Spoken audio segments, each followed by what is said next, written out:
Hope is back amongst the Argyle supporters following an impressive victory in the sunshine on Saturday against Norwich City.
Two-1 victory, 2 more goals from Ryan Hardy, and with 6 games to go, Argyle have just taken a chunk out of that gap at the bottom of the table. There is a good feeling around the club, and they will be hoping to take it forward into the final few matches of the season. This is Argyle Analysis. We will be picking the bones out of Saturday's victory and also throwing ahead to Wednesday night for another huge game with a preview from Miron Muslic, the head coach, and Connor Hazard at Swansea City.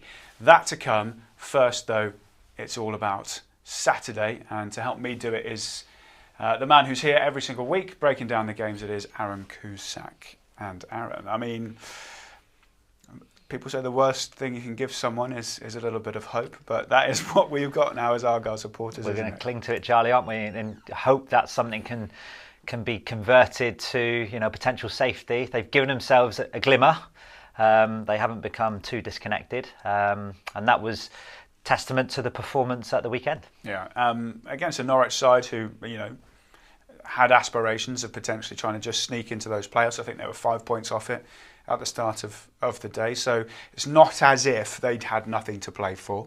But it was 2 goals in five minutes, wasn't it, from Ryan Hardy that did the big It was, damage. yeah. They took the game away from them, really. And, and they weathered an early storm by Norwich. And by the way, what a first touch by Randall and a ball, and fantastic control by Ryan Hardy as well, up over his shoulder on a windy day, taking it with his right foot as well, showing composure to just place it past Gunn in goal. And great. Yeah, it's fantastic. And the fact that he just composed himself to steady it. And then this is where I think Ryan doesn't get enough credit for his ability to link the play. It's a terrific finish, but this little moment here, his ability to know where his teammates are, to stay connected, to compose himself again and just pass it into the goal. It just showcases the qualities he has beyond just scoring goals, Charlie. He's a good football player, and he's given Argyle and his teammates a chance of staying up. And, what they wouldn't have wanted to do is concede early in the second half against arguably the most informed striker in the league in Josh Sargent. What's this, 45 seconds into the second half? So before perhaps Miron Muslic is sat down. What a touch that is, by the way. You have to give credit to him. That is a fantastic first touch and finish. He went against the flow as the ball came in, and what a hit that was. Yeah, I mean, that's international quality finishing. Yeah, isn't it? Absolutely. And before the game, we picked Sargent and Sainz as the 2 players to look at. When you think Sainz is top scorer in the league and Sargent's third, I think that was Sargent's 10th goal in 11 games. So he's probably the man in form in recent weeks.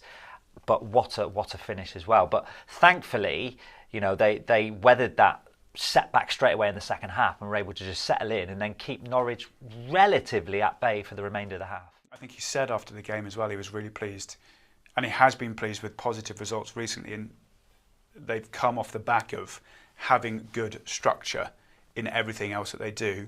And we highlighted some Norwich chances just a moment ago, but Argyle did have a good structure and press throughout quite a lot of that game. They did. We got 3 clips here. The first one is where they were quite happy to press Norwich in when Norwich had the ball from throw-ins in their defensive third. So really 2, 3, 4 players pressing towards the ball and not allowing them to settle. And then this is where it's a little bit more open space. So I think it's Barley Mumba and Obafemi just stepping in and move it. It might be Bundu, sorry. So as they're working across it, the ball gets transferred from one side to the other. Look at Sorinola going as well with Hardy. And they're all going in 2s and 3s. And that forces Norwich to misplace a pass.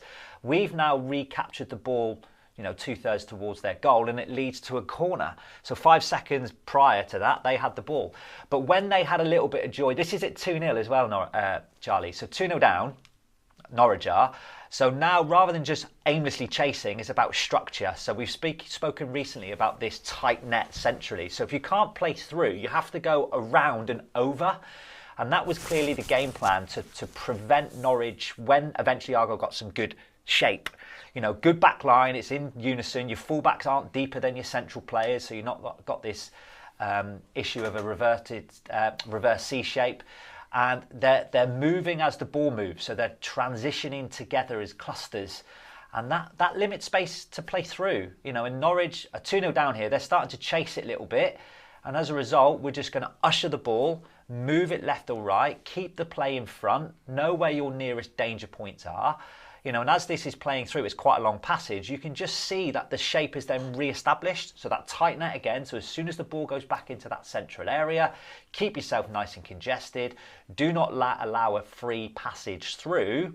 And what will happen eventually, which will happen at the end of this clip, is you've still got that central space.